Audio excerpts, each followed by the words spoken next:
네, 여러분 반갑습니다. 경영 언론 강의 다시 이어가도록 하겠습니다.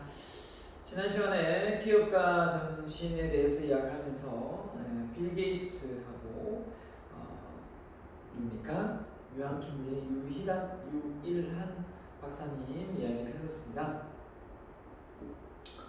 자, 그래서 그 뒤 내용을 이어서 우리가 기업가와 경영자, 관리자의 차이가 무엇인가 좀 알고 넘어가야 될 것 같습니다.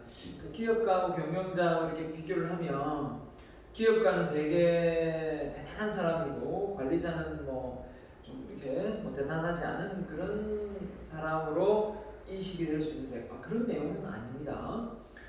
성격적으로 외향적이다, 내성적이다 이렇게 했을 때 외향적인 성격은 되게 월등히 뛰어나고 내성적인 성격은 그죠? 축소돼서 좀 나쁜 성격으로 이렇게 치부되면 안 되겠죠. 마찬가지듯이 이 기업가 정신은 좀 외향적인 성향입니다. 도전적이면서 추진력이 강하죠. 관리자는 좀 내성적인 성향입니다.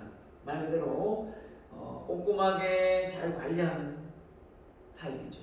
자, 그러면 기업을 운영하는 입장에서 보면 좀 활발하게 추진력이 있는 도전적인 정신을 가진 기업가 정신을 가진 사람도 있어야 되고 또 그에 맞춰서 관리를 해줄 수 있는 관리자도 필요한 겁니다. 경영자도 필요한 거니까요. 서로가 자기의 성향과 그 특성을 잘 살려서 기업을 온전하게 계속 기업으로 이어갈 수 있게 하는 게 큰 맥락이지, 여기서 말하는 내용으로 비춰 기업가 정신은 대단한 사람이고 관리자는 시대에 뒤떨어져 있는 그런 사람으로 비춰지고 있는데요. 그렇게는 생각을 안 했으면 좋겠습니다. 자, 일단 기업가는 되게 도전적이기 때문에 환경에 적응을 잘합니다. 그죠? 그래서 크게 보는 거죠. 외부의 환경, 정치적 환경, 이런 지금 금리가 오르니 내리니, 미국이 테이퍼링을 하니, 지금 대출을 해주고 있니 없니부터 시작해가지고, 그죠? 지금 현재 대통령 후보가 누가 되니부터 시작해서 많은 말들이 많지 않습니까? 그 외부 환경에 적응이 상당히 빠른 사람이 기업가라면, 경영자, 관리자는 이렇게 조직, 그 회사 내 조직에 적응하는 사람이라고 비유를 했습니다. 적응 방식은 사전 대응적이다 했습니다. 사전, 그러니까 사후 일이 어떤 걸 일어났을 때, 그 일이 발생했을 때 거기에 맞춰서 어떤 대비책을 세우는 거라면 뭡니까? 기업가는 그보다는 훨씬 더 앞서서 미리 어떤 일이 발생하기 전에 대비책을 세운 거죠. 다 필요하죠. 아무리 사전에 뭔가를 준비한다고 해서 그게 다 뭔가 방어책이 되는 건 아니고요. 환경의 변화가 비연속적이다, 연속적이다. 무슨 어떤 의미일까요? 반복적이다. 모든 게 순환, 라이프 사이클의 어떤 순환이 기존에 해왔던 방식대로 추진된다, 이런 개념이라면 한마디로 불확실성하다는 거죠. 환경 자체가. 그런 어떤 상황 속에서 우리가 놓여있다. 지금 시대가 이제 그런 부분이 많죠. 워낙 이 인터넷을 통해서 많은 정보들이 쏟아지다 보니까 서로 정보를 공유해서 기술력이 빨리 이제 접근한 기술이라도 보편화된다고 해야 될까요? 그러다 보니까 오늘의 1등이 내일 1등이 아닐 수도 있다는 거죠. 그러다 보니까 이 상당히 비연속적입니다. 어떤 상황, 어떤 세계의 어떤 상황이 펼쳐질지 모르고 있는 상황이죠. 그래서 전략을 중시하면 관리를 중시하고, 어떤 결정 대상이 목적이라면 이 수단이다 그렇겠네요. 그 목표는 달성을 되면 되는데 어떤 수단을 써서 하느냐, 그죠? 효율성 하고 효과성, 이를 보면 효과성, 효율성 이걸 따지겠죠. 그 다음에 성과 척도도 효과, 효율성이고요. 목표의 중점이 성장과 혁신이라면 안정과 수익성입니다. 어떻게든 시장의 안정을 꾀하고 그 속에서 수익을 꾀하는 거니까 그렇다고 혁신하지 않을 수 없고요. 그 다음에 결정된 신사업의 진입, 기존 사업에서의 철수, 대규모의 기술 증시. 그래서 기존에 해왔던 방식 그대로를 좀 이렇게 고수한다면 이 기업가 정신을 가진 또 CEO뿐만 아니라 밑에 이제 뭐 임원들은 어떻게든 기업의 이윤을 창출해야 되기 때문에 마냥 사회적 기업으로 사회적 공헌을 한다고 해서 그 부서를 또는 그 기업을 둘 수가 없습니다. 그래서 그런 부분은 과감히 이렇게 투자를 중단하고 새로운 어떤 사업에 투자를 하는 전략이죠. 위험 부담이 개인적이다, 조직적이다. 그러니까 티를 이제 많이 안 내니까 조직적으로 움직이는 거죠. 여기는 이제 누가 어떻게 했다더라, 누구가 이렇게 하면 이제 제일 많이 욕을 먹는 게 이제 사장님이 되겠죠. 근데 부사장이 되든지 뭐 임원들 이사진이 되든지 하여튼 누가 어떻게 지시를 내렸고 어떻게 해서 이런 결과가 나왔고 이런 부분이 좀 투명하게 잘 드러나는 반면에 경영자 관리자는 조직적으로 움직이기 때문에 사실 누가 단합된 협업 정신으로 협동심으로 어떤 성과가 나오기 때문에 특별히 이제 위험에 노출되는 경우는 잘 없습니다. 필요 분야가 성장, 실태산업, 도입기, 성장기, 성숙기, 세태기, 성장기, 성숙기, 도입기, 성장기, 성숙기, 성장기, 성숙기, 안정기에 좀 되는 거네요. 사업 환경은 불안정하다, 안정적이다. 그래서 요즘에 사업 환경이 안정적이고 불안정합니까? 엄청 불안정하죠. 때 아닌 코로나 사태로 인해서 엄청나게 각 나라별로 돈을 막 찍어 내었습니다. 그걸 다 풀었는데 실제 돈은 그냥 한정된 그 돈의 양으로 돌고 돌아야 되는데 돈이 이제 돌지 못하는 거죠. 순환하지 못하니까 없는 사람은 계속 없고 있는 사람은 있는데 그 돈을 이제 당장 이제 코로나로 인해서 생계가 위협받고 또 기업이 이제 위태로워지니까 어떻게든 돈을 많이 각 나라별로 많이 찍어냈습니다. 그 대신 이제 미국은 기축통화니까 금방금방 또 채권금리를 올리면 회수가 되지만 우리는 또 우리나라 자국민들만 쓰는 돈이기 때문에 원하는 그런 기축통화가 아니지 않습니까? 그래서 그러니까 미국처럼 바로바로 정책이 바뀐다고 해서 돈이 막 바뀌지는 않습니다. 우리는 미국 눈치도 봐야 되고 중국 눈치도 봐야 되고 심지어 일본부터 시작 세계의 어떤 정세를 다 아우르면서 정치, 경제, 문화가 돌아가죠. 그래서 불안정합니다.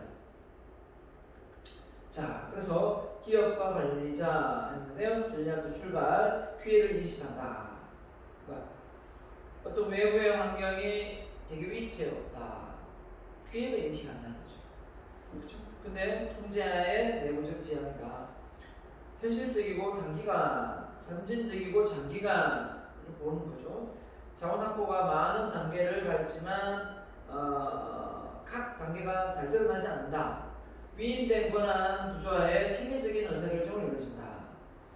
자원에 관련 획일적 작용, 기존 자원을 최적화하려 한정된 기존 자원을 그냥 최대한 활용하는 쪽으로 기우는 겁니다. 그 다음에 다양한 비공식 네트워크를 통해서 서로 그러니까 한마디로 누가 지시를 내리고 막 이런 게 아니라 바로바로 이제 전략과 전술이 바뀌는 부분이죠. 비공식 조직 네트워크가 많이 형성되니까 여기 오니까 계층 조직, 하이라키 조직이죠.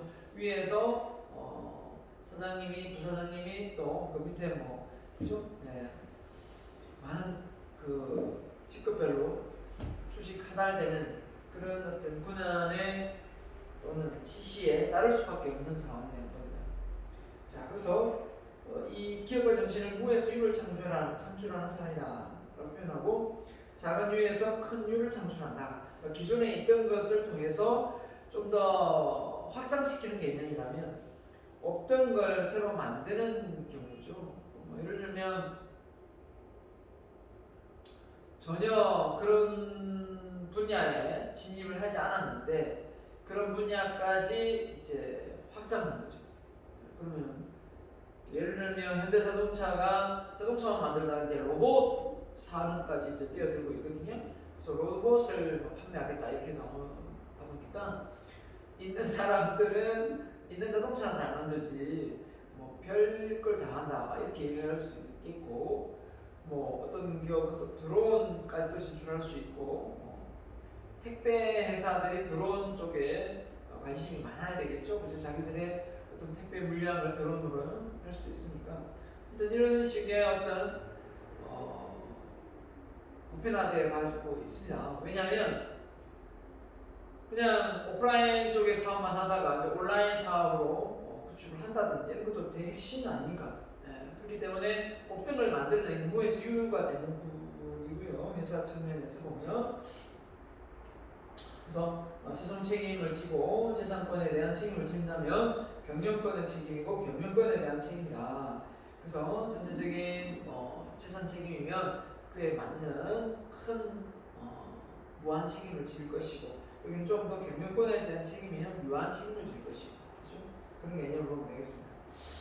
자, 그래서 기업가 정신에 대해서 좀 배워봤고요. 그래서 요즘 들어서 이 기업가 정신이 크게 뜨고 있습니다. 그래서 이 기업가 정신을 가지고 있는 대학생들을 뽑아서 회사에서 활용하겠다, 이런 취지가 많아요.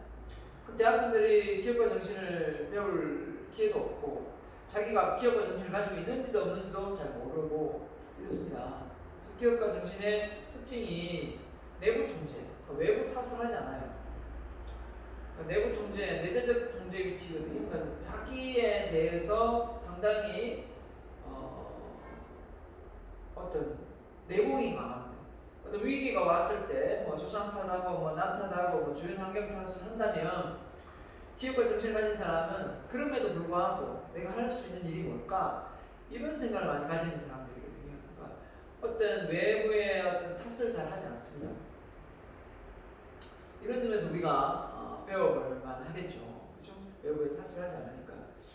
자, 그렇다면 이제 이런 부분이 왜 요즘 같은 이 4차 혁명 시대에 21세기에 걸맞는 인재상인가? 또 보면 시대가 이렇게 많이 급변하고 있는 상황에 기존에 해왔던 방식대로 무조건 밀고 가기보다는 새로운 방식을 도전하고 추진력이 있는 사람을 우리는 회사에서 뽑겠다라고 하는 거죠. 그렇기 때문에 이런 사람들은 사실 뭘 많이 가지고 있습니까? 리스크, 위험 지수를 잘 아는, 하이 리스크, 하이 리턴이거든요. 이런 걸 잘 감내할 수 있는 사람이에요. 이런 사람이 그냥 어릴 때 다소곳하게 부모님 말씀 잘 듣고 학교 잘 다니고 이런 사람이 공부 학점 잘 받고 장학금 타고 이렇게 사회 나와서 취업하는 것보다 가정 환경이 어렵거나 또 등록금을 자기가 마련하기 위해서 불철주야 뛰어다니거나, 아니 방학 때 공부하고 싶어도 공부도 못하고 학교 마치자마자 가해해야 되고, 그죠? 아르바이트 해야 되고, 밤새워 또 뭡니까? 리포트 써야 되고, 이런 상황에서 지냈던 사람이 기업에 들어왔을 때 기업의 정신을 발휘하기가 쉽지, 온실 속에 핀 하초처럼 성장한 사람이 기업의 정신을 발휘하기는 어렵습니다. 그렇기 때문에 우리가 반드시 생각해 봐야 될 게, 우리의 인생은 이런 탄탄대로인 그런 어떤 길이 아니라, 아스팔트 길이 아니라 말 그대로 비부장도로, 울퉁불퉁한 도로며 가다가 보면 벼랑도 있고 절벽도 있는 그런 인생이라는 거죠. 그런 인생에 잘 적응하는 인재는 어떤 인재냐? 어떤 시련과 역경을 많이 경험하고 이겨내어 본 사람이라는 겁니다. 그런 걸 놓고 볼 때 그런 인재상이 기업가 정신을 발휘하는 안트로프로너십, 기업가 리더십이 아닌가, 기업가 정신이 아닌가 라는 생각을 합니다. 자, 두 번째 단어인데요. 비즈니스의 개념, 비즈니스 사업이죠. 비지에서 나왔는데요. 비지가 뜻이 바쁘다니까 사람들이 생존 발전을 위해 몹시 바쁘게 움직이고 있다는 것을 의미한다. 그래서 비즈니스맨이라는 표현을 우리가 많이 쓰지 않습니까? 자, 비즈니스는 기업이 제품과 서비스를 생산, 판매하여 이윤을 창출하는 모든 활동이다. 이건 전통적인 관점이죠. 그러면 전통적인 관점에서 기업은 어떻게든 제품과 서비스를 만들어내서 돈을 많이 벌면 된다라고 전제에 왔다면 이제 이 비즈니스가 어떻게 바뀌었습니까? 이제 고객 중심으로 바뀌었죠. 고객이 만족할 수 있고 고객이 감동할 수 있는 자 그래서 제조업 관점에서는 다양한 이런 제품들을 만들어가서 고객에게 판매하거나 그죠? 이 무형의 서비스를 만들어 고객에게 제공하는 것을 이익을 창출하는 활동이다 이렇게 보는 거죠. 이제 관점에 따라 전통적 관점은 이렇고 제조업 관점에서는 이렇게 제품을 또 서비스를 이렇게 제공하는 게 기업이 할 일이다 이렇게 보는 거죠. 그럼 요즘에 어떻게 바뀌었냐? 기업이 갖는 그 힘이 예전에 비해서 작아졌습니까? 커졌습니까? 점점 커졌죠. 큰 기업이 대기업이 벌어들이는 수익에 세금을 많이 내다 보면 그 세금이 국가에 그죠? 들어오기 때문에 결국은 그 기업의 영향력을 많이 받을 수밖에 없는 거지 않습니까? 그리고 그 세금이 곧 국민들에게 또 저소득층에게 돌아가기 때문에 돌고 도는 거거든요. 자, 그래서 기업은 어떻게 보면 그 나라를 먹여 살린다라고 해도 과언이 아닙니다. 그래서 가면 갈수록 기업은 사회적 책임을 다할 수밖에 없고 단지 이윤을 창출하는 걸 넘어서 그 기업이 가지고 있는 영향력이 글로벌화되면 전 세계에 주목을 받게 되어 있습니다. 그렇기 때문에 어떤 큰 잘못을 하면 세계적인 망신을 당하는 거죠. 그 세계적인 그 기업만 망신을 당하면 되는데 그 나라까지 팔아먹는 그런 상황까지 발생할 수 있는 겁니다. 그렇죠? 자, 조심해야 되겠죠. 그래서 우리나라 기업 총수, 그렇죠? 이재용이 어떻게 했습니까? 회장이 감옥에 들어갔다. 이런 상황일 때 결국은 삼성전자 주가만 내려가는 것이 아니라 우리 나라의 이미지도 같이 실추가 되는 그런 상황에 놓이게 되는 겁니다. 제일 잘 나가는 대한민국의 기업이 저렇게 비윤리적이고, 그죠? 도덕적인 어떤 윤리지수가 저렇게 낮은데 다른 기업은 오죽하겠는가 이렇게 생각할 수밖에 없지 않습니까? 자, 그래서 김대리의 평범한 하루를 통한 비즈니스 개념. 자, 아까 비즈니스 선생님이 바꾸다 했지 않습니까? 어느 금요일 저녁 김행복전자 삼성전자 같은데요. 김대리는 저녁 컴퓨터 판매 실적에 따라 좋아요. 6시 30분에 퇴근한다. 자, 회사 근처 스마일 햄버거 그죠? 맥도날드 같기도 하고요. 햄버거를 콜라를 가볍게 저녁 시장 마치고 홍대 근처에 가가지고 C라운지에서 열리는 재즈 공연을 보러 간다. 한가하네 이 정도면. 회사에서 근무하고 퇴근 저녁 시작을 하고 자 여기 여가를 즐기면서 김대리는 행복한 금요일을 보내 모습이다 이렇게 했는데요. 다 이렇게 보내는 건 아니겠죠. 여건이 안 될 수도 있겠고요. 이렇게 비즈니스를 하는 직장생활을 하는 경우를 놓고 볼 때 우리가 여러분이 대학생이 되면 대학생이 되어서 고등학교에 누리지 못하는 많은 어떤 미팅이나 낭만을 생각하고 들어온 사람도 있을 수 있겠죠.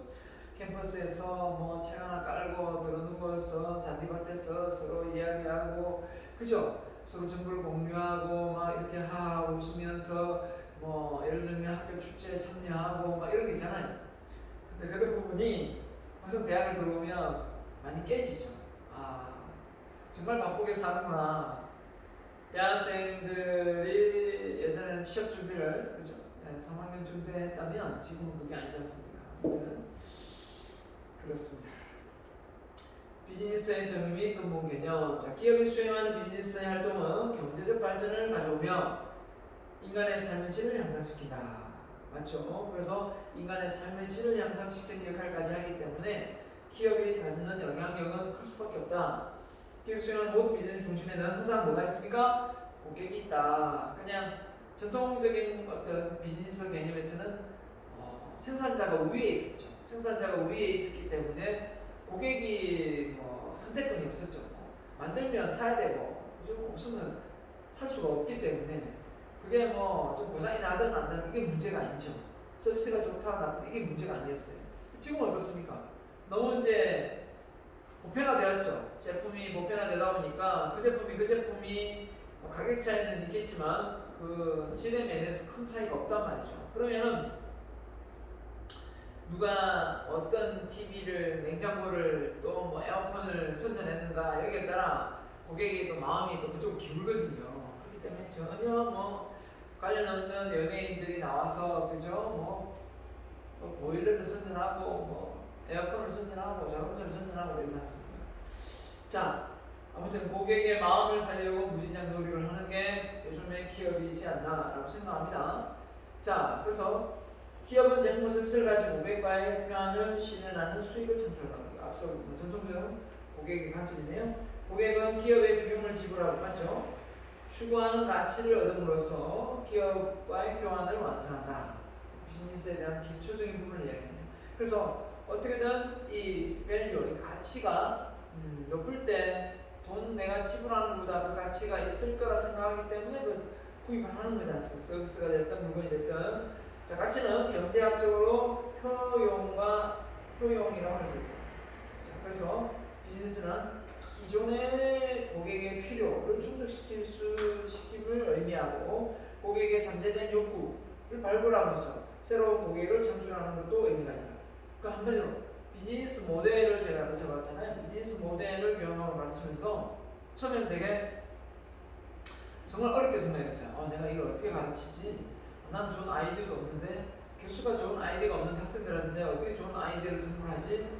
이런 생각을 참 많이 하고 과목을 공부를 좀 시작했던 것 같아요. 그러고 나서 이제 학생 지도를 하면서 느낀 게 뭐였냐면 막상 이렇게 부딪혀 보니까 고객이 필요로 하는 것, 고객이 필요로 하는 모든 것들은 비즈니스 모델이 될 수 있다. 수익 창출의 근원이 될 수 있다라고 보면 될 것 같아요.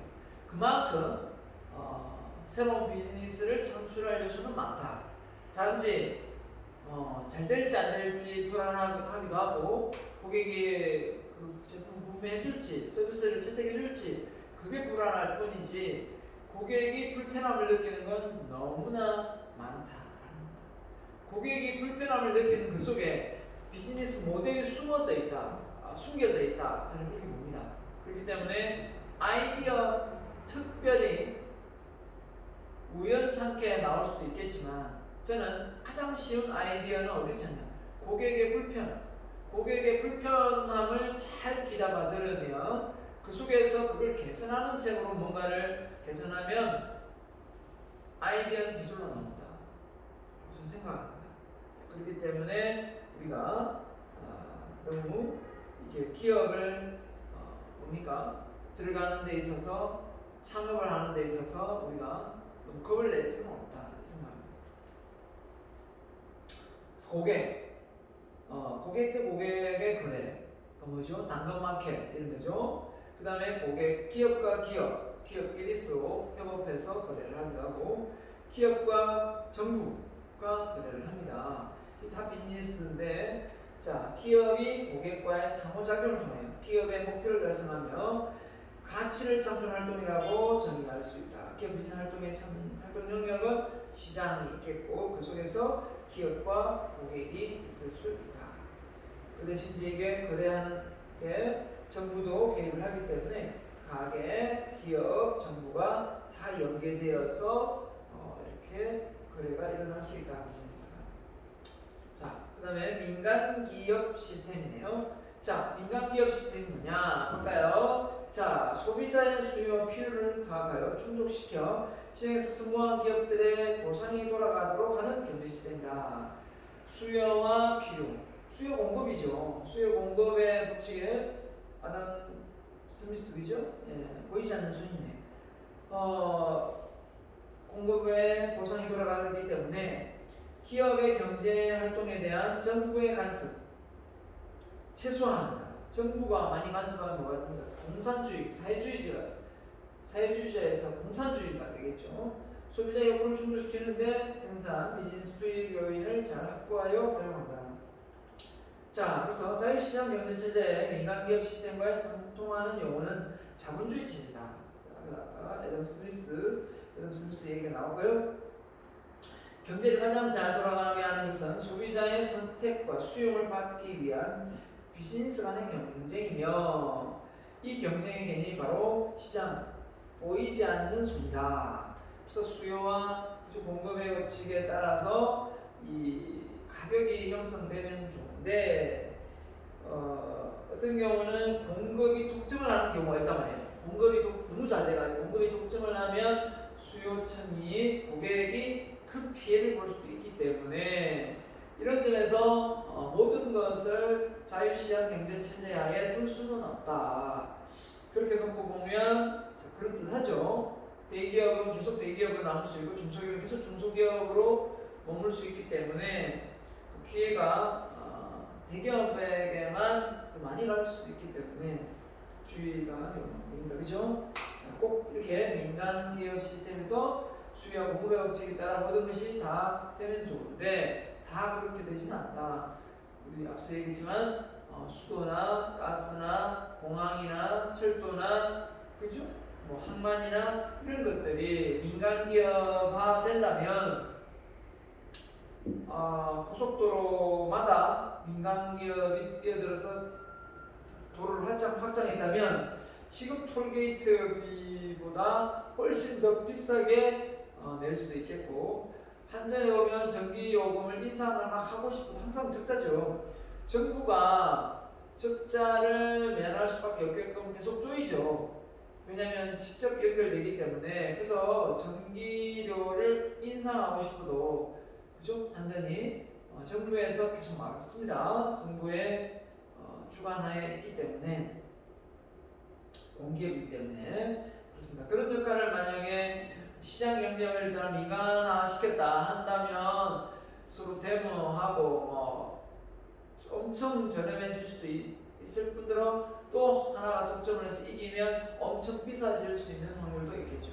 그렇기 때문에 싸다고 해서 너무 좋은 게 아니고 비싸다고 해서 또 좋은 게 아니기 때문에 이런 점을 정부가 민간 기업화 시스템을 다 주도할 수는 없다. 그래서 품목을 국방이나 이런 부분은 다 예외로 두고 있지 않습니까? 아무리 자본주의 경제 체제 하에 있더라도요. 그래서 자유재산권을 인정하죠. 민간 기업이니까 이 부분에 본인이 가져갈 수 있고 선택의 자유가 있습니다. 그 다음에 경쟁의 권리가 있고요. 자, 그래서 사유재산에 대한 권리. 자, 공산주의 사회주의는 중국은 땅을 아마 소유할 수 없는 걸, 베트남도 땅을 소유할 수 없고, 그죠?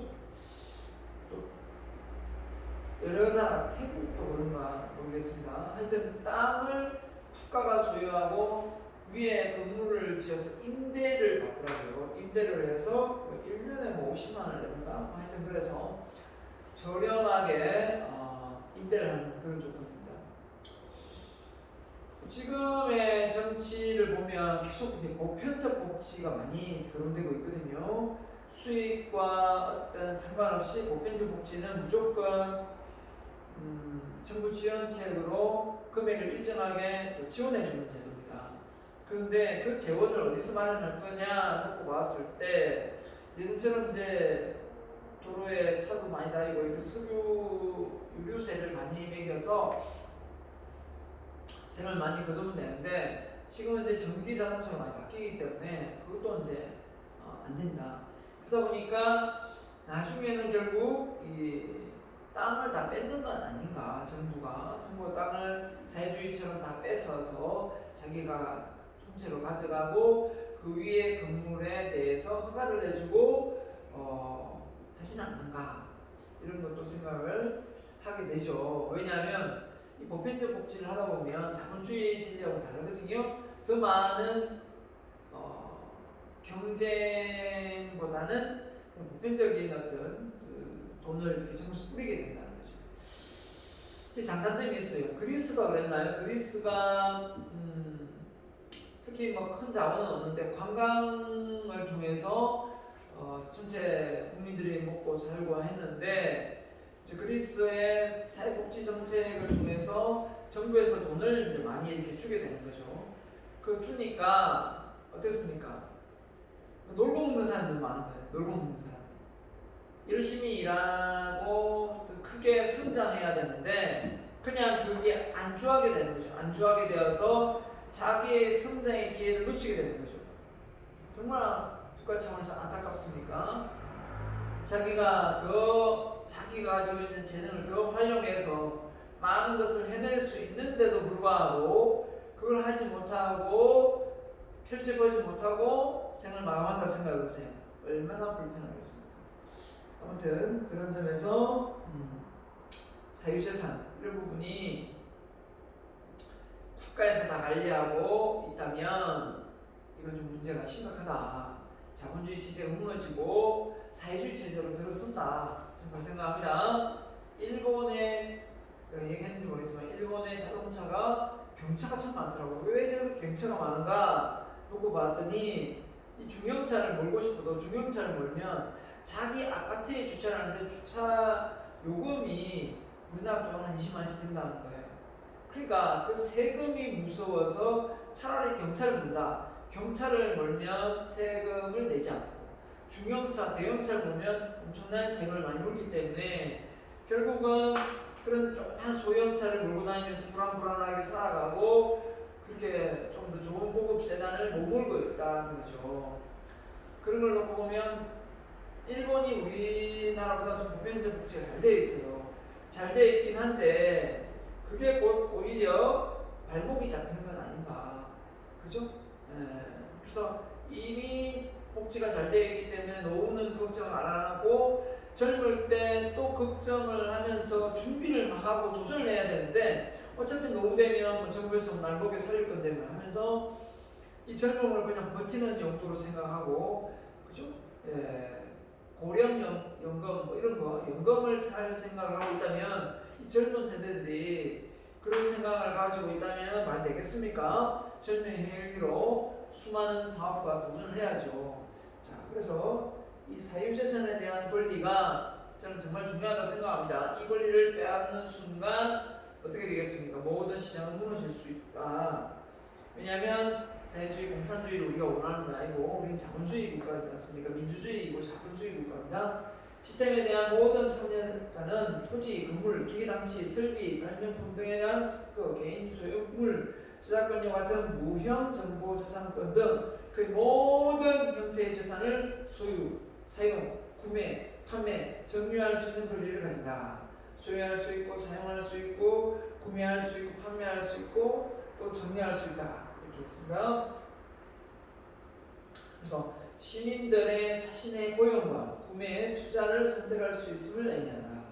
선택의 기준이 본인한테 있다라고 하는 거죠. 자, 그래서 민간 기업은 공정한 경쟁 환경을 조성한다. 이에 미래되는 기업 행위는 규제한다. 이렇게 되어 있습니다. 그래서 기업 간의 불공정한 기업 행동에서 소비자를 보호하기 위해 부당한 경쟁으로 피해를 보는 기업을 보호하기 위해 소비자와 사회 전체의 후생 양성에 임하자기 위해 그 다음에 LPG 가격 단합 행위 이런 것들이 어떻게 보면 민간 기업으로 사유재산 인정했을 때 자기들만의 어떤 소속되어 있는 사람들끼리 단합해가지고 결국 소비자가 피해를 보는 그런 상황이 발생되는 겁니다. 이게 민간 기업 시스템의 단점이 되겠죠. 그래서 정부가 이건 아니다 해서 개입을 해서 중재를 하죠. 중재를 해서 다시 그렇게 하지 마라 아니면 세금을 많이 매기겠다 이렇게 되겠죠. 그래서 소비자를 보호하고 기업을 보호하고 소비자 사회 전체에 대한 이바지다. 자, 그래서 경영 시스템은 경영한 환경 변화에 잘 적응하는 시스템을 개발해야 되고 투입, 산출, 투입, 그죠? 투입, 산출, 투입, 산출, 투입을 산출로 변화하는 과정인데요. 변화 과정이죠. 물적, 인적, 재무적, 정보, 기술이 어떤 이 직무 활동을 통해서 관리되어지고 기술 운영되어지면 결국은 제품, 서비스, 제품과 성과 또는 종업원의 성과, 정보가 나오게 됩니다. 자, 그래서 경영 시스템은 1인 가구에 증가하는 많은 기업들의 제품을 변화를 가져오게 되었다. 그렇죠? 편의점 유통의 증가를 촉진했다. 그래서 많은 편의점이 생겨났잖아요. 야, 이렇게 많은 큰 대형마트도 있는데 왜 이렇게 대형마트들에 비해서 편의점이 문을 닫지 않을까 생각해보면 이제 대형마트를 잘 가기보다 이렇게 택배가 잘 되다 보니까 이제 그 택배를 대체하고 집 근처에 이제 이 편의점에 가서 이제 비덱을 놓는 거죠. 거기서 이제 제품 구매하고, 그래서 이건 옛날 지금 슈퍼인데 그때는 되게 비싸고 했지만 이제 이게 보편화되고 두 개에서 1 플러스 1, 2 플러스 1 이렇게 할인도 많이 하다 보니까 결국은 저렴하게 구매를 할 수 있는 부분도 있고요. 비즈니스보다 직접적으로 영향을 미치는 주주, 고객, 경쟁 등 과학 환경의 요구와 변화에 잘 적응해야 된다. 과학 환경은 기업의 행위나 성과에 영향을 미치는 다양한 집단, 개인의 이해 관계자들로 구성된다. 그래서 자, 과학 환경은 주주나 종업원이나 공급자, 정부, 구매자, NGO 등 일반 시민들을 그죠? 이해관계의 범위와 영향력을 확대한다. 자, 그 다음에 시스템 관점으로서의 성공 경영 특성입니다. 시스템 관점. 자, 경영은 조직의 목적 달성 위하여 피드백, 연속성과 순환 과정을 만든다. 시스템이 뭡니까? 시스템은 제가 헬리포드의 3S 단순화, 표준화, 전문화가 있듯이 이 시스템은 결국은 자동화되는 걸 의미하죠. 여러 형태의 투입 자원을 결합하는 과정이고, 자, 경영은 원하는 결과 목표를 달성하기 위해 많은 활동을 승부적으로 수행을 해야 되는데 공동의 목표를 달성하기 위해 서로 다른 기능을 수행하는 사람들로 구성된다. 서로 다른 기능을 각자가 자기 맡은 역할을 잘해내면 자동적으로 완제품이 나올 수밖에 없는 거죠. 그게 뭐가 됐든 간에 조직 내에서 이루어지는 활동을 포함한다. 그래서 자, 경영 시스템에서 경영 관리 내용을 잠깐 공부를 해놨습니다. 자, 그러면 이 내용은 또 잠깐 쉬었다가 이어가도록 하겠습니다.